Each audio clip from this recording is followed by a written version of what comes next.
Comment les Américains peuvent-ils savoir avec certitude que la Corée du Nord a livré des obus, des missiles et des munitions aux paramilitaires russes de Wagner à pied d'œuvre en Ukraine? Alors, à ce jour, Washington n'a pas encore publié, en tout cas, je n'en ai pas encore eu connaissance, de rapport précis concernant ces preuves. Mais on peut quand même supposer la façon dont ils ont été au courant de ces livraisons.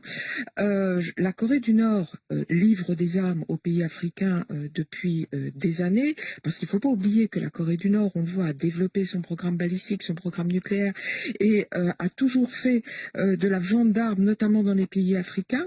Et s'il y a une petite frontière, à peu près 19 kilomètres, entre la Russie et la Corée du Nord, un petit peu au sud de Vladivostok, c'est pas par là que les armes seraient passées, parce qu'on n'a pas vu de train passer. En revanche, on sait que la Corée du Nord exporte vers le Moyen-Orient, vers l'Afrique du Nord, des armes avec des bateaux qui ont un pavillon étranger.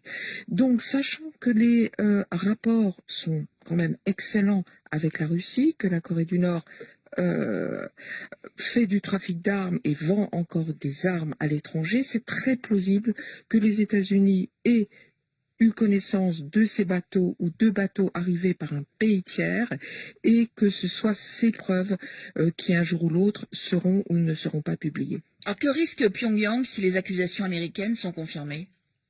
Oh, que risque Pyongyang? C'est une question, c'est un marronnier cette question. En fait, la Corée du Nord risque tout, c'est-à-dire que elle risque une fois de plus de nouvelles sanctions, puisque c'est un viol manifeste des sanctions des Nations Unies. Mais la Corée du Nord s'en moque éperdument.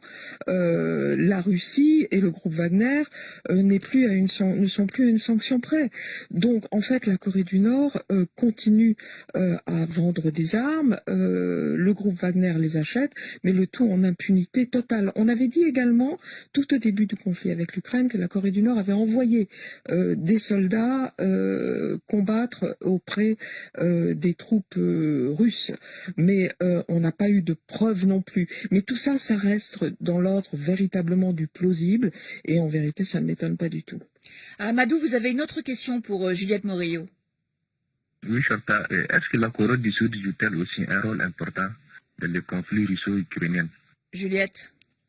Alors, la Corée du Sud, en fait, est liée par son partenariat avec les États-Unis, donc ils ont main dans la main une même politique, mais la Corée du Sud, officiellement, elle avait été un petit peu timide tout au début du conflit avec l'ancien président Moon Jae-in, puisque l'ancien président ne voulait pas, on avait senti qu'il ne voulait pas se mettre à dos la Russie, c'était en janvier tout au début du conflit, mais depuis vous avez un autre président, Yoon Suk-yeol, mais officiellement, ils n'envoient pas d'armes, ils n'envoient pas de matériel militaire, ils ont néanmoins participé à hauteur de 10 millions de dollars en aide humanitaire, mais on peut imaginer aussi à nouveau que la Corée du Sud pourrait indirectement participer à ce conflit, mais de façon indirecte, c'est-à-dire on sait qu'elle envoie des armes, notamment au Canada. Et le Canada pourrait très bien, le tout au conditionnel, c'est une supposition, envoyer ces armes pour aider l'Ukraine. D'autre part, la Corée du Sud a des contrats d'armement, de gros contrats d'armement avec des pays comme la Pologne. Bon, alors pour l'instant, pas dans le conflit, mais on sent que les pays du bloc de l'Est sont un petit peu inquiets et s'arment également. Mais pour l'instant, officiellement, la Corée du Sud se limite à l'aide humanitaire.